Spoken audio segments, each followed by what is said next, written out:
नमस्कार दोस्तों, आज की इस वीडियो में आपको बताऊंगा इस समीकरण को विलोपन विधि तथा प्रतिस्थापन विधि से हल करने। ठीक ना, दोनों विधि भी सिखाऊंगा एक एक करके। प्रतिस्थापन विधि और विलोपन विधि दोनों विधि से इसी समीकरण को सॉल्व करने में आपको सिखाऊंगा। क्लास 10th NCERT बुक का सवाल है। समीकरण है 3x + 4y = 10 और 2x - 2y = 2।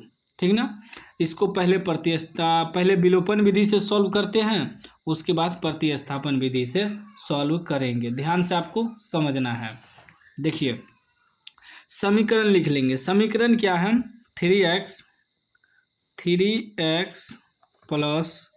4y = 10। इसको मान लेंगे समीकरण 1। समीकरण 1 फिर क्या है? 2x - 2y = 2। समीकरण 2। समीकरण 2 समीकरण 1 समीकरण 2 मान लिए। विलोपन विधि को थोड़ा आपको समझना होगा। विलोपन विधि में क्या होता है कि हमें x या y को कटाना होता है। किसी एक को कटाना है। जब तक कटाएंगे नहीं तो विलोपन विधि से सॉल्व नहीं होगा। चाहे तो आप y को कटा सकते हैं, चाहे तो आप x को कटा सकते हैं। वो आप पे डिपेंड करता है, आप सबसे पहले किसको कटाना चाहते हैं। पहले डिसाइड कर लेना है हमें कटाना क्या है। तो हम एग्जाम्पल के लिए आपको समझा रहे हैं, ठीक ना, कि हम y को कटा रहे हैं। आप चाहे तो x को भी कटा सकते हैं, इसमें कोई दिक्कत नहीं है। ठीक ना, हम y को कटा रहे हैं। ठीक ना, समझिएगा, हम y को कटा रहे हैं। y को हमें कटाना है। तो अब y को कटाना है तो यहाँ देखना है कि y वाला बराबर है या नहीं, माइनस प्लस है या नहीं। ठीक ना, तो यहाँ देखते हैं कि +4y है, यहाँ -2y है। तो प्लस माइनस तो है, कट जाएगा। ठीक ना, देखिए प्लस प्लस नहीं कटता है। जब भी कटेगा प्लस माइनस या माइनस प्लस कटेगा। ठीक ना, दोनों एक चिन्ह नहीं कटता है, या दोनों जगह माइनस है तो भी नहीं कटेगा। जब भी कटेगा उसका चिन्ह जो है अलग होना चाहिए। ठीक ना, मिलना नहीं चाहिए।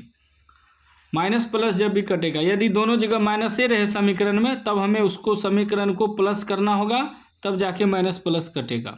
ठीक, तो इस चीज़ को ध्यान में रखिएगा। यदि दोनों जगह माइनस है, ठीक ना, यदि एक जगह प्लस एक जगह माइनस है, यदि कट जाएगा।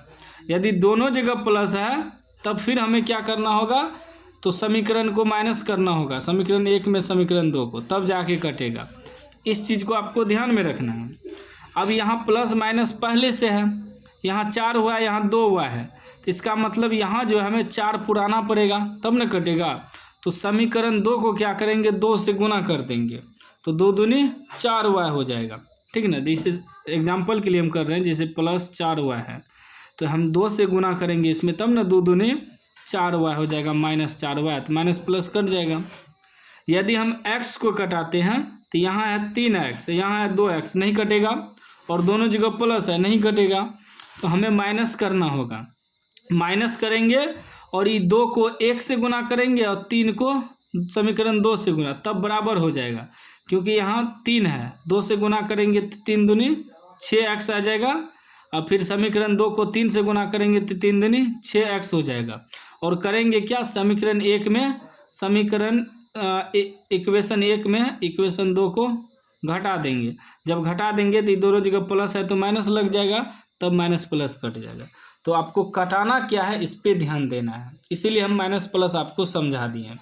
अब चलिए सवाल को सॉल्व करते हैं। अब ध्यान से समझना है, विलोपन विधि में ऐसा होता है। ठीक ना, तो हमें y को कटाना है तो लिखेंगे समीकरण 1, दोनों जगह प्लस माइनस है क्या है तो प्लस कर देंगे। समीकरण 2, लेकिन समीकरण 2 को हमें 2 से गुना करना होगा, तब जाके बराबर होगा। तो समीकरण 1 को कुछ नहीं किए हैं तो उतार देंगे। 3x + 4y = 10। समीकरण 2 को क्या किए हैं, 2 से गुना किए हैं, तो ये पूरे 2 से गुना होगा। तो क्या हो जाएगा, 2 दूनी 4x - 2 दूनी 4y = 2 दूनी 4। ठीक, अब देखिए हम तो प्लस किए हैं, चिन्ह नहीं बदलेगा, जो चिन्ह पहले से है वही रहेगा। तो +4y -4y कट गया। अभी दोनों प्लस प्लस में है, जुड़ जाएगा, 4 3 7x बराबर, ये भी प्लस में है, 10 4 14। ठीक, इतना तो समझिए। अब आगे देखिए, 7 से कटाएंगे, 7 दूनी 14, x का मान कितना आ गया 2। वही यदि हम x को कटाते तो y का मान निकलता। ठीक ना, तो वो आप पे डिपेंड करता है कि आप पहले किसको कटाना चाहते हैं। ठीक, हम समझा दिए आपको, x को भी कटाना है तो x को भी कटा सकते हैं। अब देखिए, अब यही x का मान समीकरण 1 में रख देंगे, आप चाहे तो 2 में भी रख सकते हैं, आंसर वहीं जाएगा। ठीक ना, तो ज़्यादातर 1 में ही रखा जाता है, तो 1 में ही रखना है। लिखेंगे x का मान समीकरण 1 में रखने पर।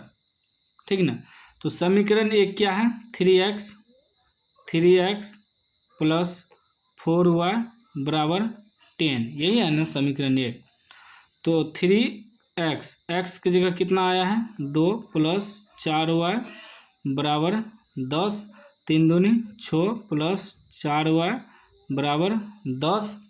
जब 4y बराबर निकालेंगे तो ये हो जाएगा 10, ये उधर जाएगा तो -6 हो जाएगा, यानी 4y बराबर निकल गया, 10 में से 6 घटेगा 4, 4 4 कट जाएगा एक बार में, y का मान निकल गया 1। y का मान इतना निकला और x का मान कितना निकला 2 और y का मान कितना निकला 1। यही आंसर हो गया, विलोपन विधि से सॉल्व हो गया। ठीक ना, विलोपन विधि, ये विलोपन विधि से बनाए। अब बनाएंगे प्रतिस्थापन विधि से, इसी समीकरण को देखना आंसर वही आएगा। ठीक ना, अब प्रतिस्थापन विधि से सॉल्व करेंगे, प्रतिस्थापन विधि। ठीक, अब प्रतिस्थापन विधि से बनाते हैं सेम वही समीकरण को। पहला समीकरण था 3x + 4y बराबर 10, इसको मान लेंगे समीकरण 1। उसके बाद क्या है 2x - 2y बराबर 2, समीकरण 2 ये 2 है। ठीक ना, 2x - 2y बराबर 2। अब इसको प्रतिस्थापन विधि से सॉल्व करते हैं। तो प्रतिस्थापन विधि में क्या है, पहले समीकरण 1 को सॉल्व करते हैं। लिखेंगे समीकरण 1 से पहला समीकरण से चलेंगे। ठीक ना, तो समीकरण 1 से, समीकरण 1 है 3x + 4y बराबर 10। तो 3x बराबर क्या हो जाएगा 10, ये प्लस में है तो इधर आके -4y हो जाएगा। जब x बराबर निकालेंगे तो ये हो जाएगा 10 - 4y, इसके बटे में 3 आ जाएगा, गुना में है तो भागा में आ गया। अब यही x का मान समीकरण 2 में रख देंगे। लिखेंगे x का मान समीकरण 2 में रखने पर। समीकरण 2 क्या है 2x - 2y बराबर 2। तो 2x की जगह आया है 10 - 4y बटे 3, फिर ये लिख देंगे -2y बराबर 2। अब गुना करिए, 10 दूनी 20 - 4 दूनी 8y बटे 3 -2y बराबर 2। अब यहाँ कुछ नहीं है तो 1 है, एलसीएम 3 आ जाएगा तो उतर जाएगा 20 - 8y, सेमे उतरेगा, यहाँ गुना हो जाएगा -3 दूनी 6y बराबर 2। तो ये हो जाएगा 20 माइनस प्लस चिन्ह माइनस का 8 6 14y बराबर 2। ये गुना भगा में है तो इधर गुना में हो जाएगा 3 2 के, तो हो जाएगा 20 - 14y बराबर 3 दूनी 6, तो -14y बराबर हो जाएगा 6, ये उधर जाएगा तो -20 हो जाएगा, प्लस में है ना, उधर जाके माइनस हो जाएगा। तो -14y बराबर 6 में से 20 घटेगा -14, एक बार में कट जाएगा, माइनस भी कट जाएगा, यानी y का मान कितना निकल गया 1। देखिए यहाँ भी y का मान 1 ही आया। अब हमें x का भी मान चाहिए तो यहाँ लिखेंगे अतः x बराबर कितना आया है 10 घटा 4y बटे 3, ठीक ना। 10 घटा 4y बटे 3, तो 10 घटा 4y, y की जगह 1 रख देंगे बटे 3, तो कितना हो जाएगा 10 घटा 4 एका 4 बटे 3, 10 में से 4 घटेगा 6 बटे 3, यानी कि 2 बार में कट गया। x का मान निकल गया 2 और y का मान निकल गया 1। देखिए सेम आंसर आया ना, और वही आया था विलोपन विधि में। आप जिस भी विधि से बनाइए आंसर वहीं जाएगा, बस समीकरण को आपको ध्यान से सॉल्व करना है। तो उम्मीद है आप समझ गए होंगे। समझ गए हैं तो लाइक कर दीजिए, चैनल को सब्सक्राइब कर दीजिए और घंटी को दबा के ऑल कर दीजिए।